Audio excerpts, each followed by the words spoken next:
In this short session, we shall understand what is a risk and see a demonstration on how a new risk is created in the system once identified during a process review.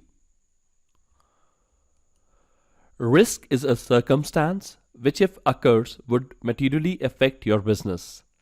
Some of the commonly identified risks are a potential fraud that could occur in the payroll processing due to inappropriate access and transactions. Let's see how a sample risk could be created in the system.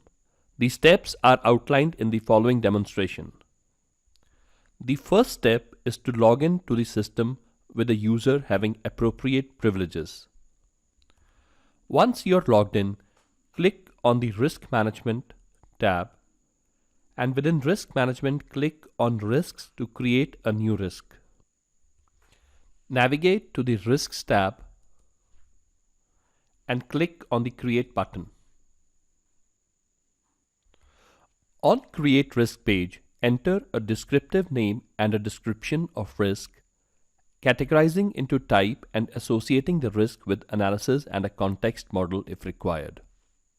The name of a risk follows a naming convention as per your organization standards.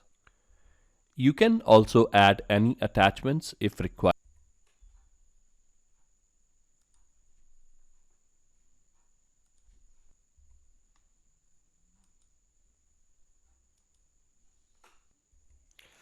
In the Perspective section, you can add a perspective hierarchy and perspective node assigned to the risk.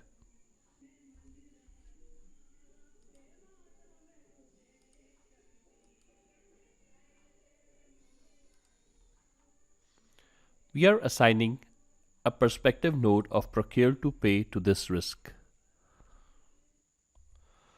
In the Related Records section, you can add any associated records like controls.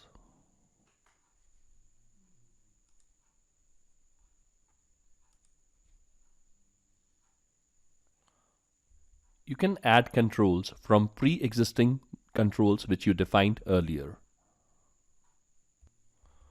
Once you are done with entering the required information, you need to press the Submit button. The risk will be created in under review status and has to be approved by the user having appropriate privileges and made active before it can be used. This was a short video on how a new risk can be created in the system